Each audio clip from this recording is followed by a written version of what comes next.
आज सबसे पहले बात करते हैं लेकिन बॉलीवुड के उस 8 डायरेक्टर की जिसने कई फिल्मों के सुपरहिट होने में बड़ी भूमिका निभाई।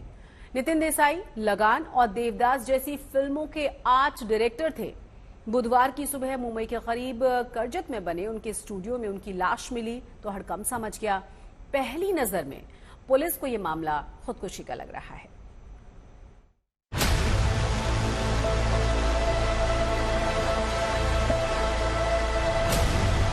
मिशन कश्मीर, देवदास, लगान, बाजीराव मस्तानी। अब जरा इन चेहरों पर गौर कीजिए। विधु विनोद चोपड़ा, आशुतोष गोविरकर, संजय लीला भंसाली। ये वो नाम है जिन्हें अब किसी भी तरह के तारुफ की कोई जरूरत नहीं है, बल्कि हिंदी फिल्म इंडस्ट्री इन नामों से पहचानी जाती है।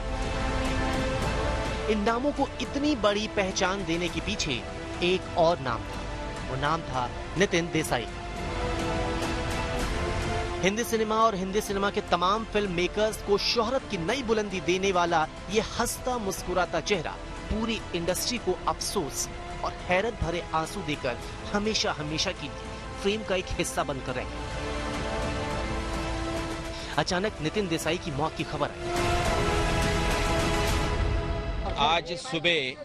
आज सुबह एनडी स्टूडियो में श्री नितिन देसाई इनका शव मिला था।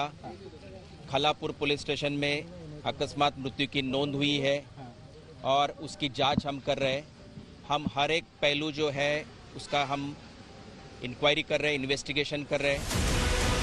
नितिन देसाई करजत में अपने एनडी स्टूडियो में मृत पाए गए। वो मंगलवार की रात दिल्ली से लौटे थे और बुधवार की सुबह उनकी मौत की खबर है। पुलिस ने अभी तक मौत की वजहों का खुलासा नहीं किया है, लेकिन कहा यह जा रहा है कि उन्होंने खुदकुशी की। रात को 2:30 बजे आया, ऐसा हमको समझ में आया। उसके बाद में वो 3 बजे रूम में गए सोने के लिए, ऐसा बोल रहे सब सिक्योरिटी। उसके बाद वो बाहर कभी निकले वो किसको मालूम नहीं, और उन्होंने बाद में देखा तो सुसाइड किया दिखाई दिया। नितिन देसाई ने करजत में शानदार स्टूडियो बनाया था। उसी स्टूडियो में उन्होंने आखिरी सांसें भी ली। वो चाहते थे कि उनका आखिरी संस्कार भी एनडी स्टूडियो में ही हो। उनके जो परिवार है उन्होंने बताया है कि उनका जो अंत्य संस्कार है ये एनडी स्टूडियो में होगा और अभी उनका जो शव है वो पोस्टमार्टम के लिए जे हॉस्पिटल लेके गए हैं। पुलिस अब इस बात की जांच कर रही है कि क्या नितिन देसाई ने खुदकुशी की, और अगर हाँ तो आखिर क्यों। अगर उन्होंने सुसाइड नहीं की है तो मौत कैसे हुई। सूत्रों की माने तो नितिन देसाई के मोबाइल से एक ऑडियो क्लिप बरामद हुई है। ऑडियो क्लिप में 4 व्यक्तियों का जिक्र है। पुलिस जल्द ही उन 4 लोगों को पूछताछ के लिए बुलाएगी। मोबाइल को फॉरेंसिक टीम को दिया गया है। इस बात की जांच की जाएगी कि मोबाइल से कोई डेटा मिसिंग तो नहीं है। जगह पर जो हमें मिला है, मोबाइल मिला है या जो हमें मटेरियल मिला है वो हमने सीज किया है और हम तहकीकात कर रहे हैं।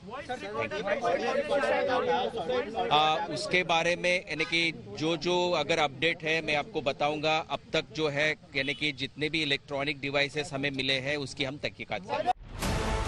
नितिन ने साल 1989 में परिंदा फिल्म से एक आर्ट डायरेक्टर के तौर पर अपने करियर की शुरुआत की थी।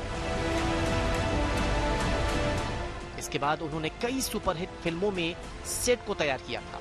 किसी को उम्मीद नहीं थी कि उनकी जिंदगी का सफर अचानक इस कदर थम जाएगा।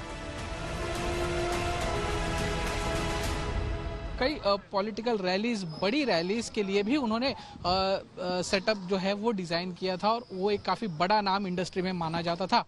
उनके इस प्रकार चले जाने से बॉलीवुड में अचानक से ही एक शोक की लहर दौड़ रही है और फिलहाल यही जानने की कोशिश हो रही है कि इतना बड़ा कदम उठाने के पीछे वजह क्या थी। कैमरामैन सिद्धेश के साथ दीपेश त्रिपाठी, आज तक, मुंबई।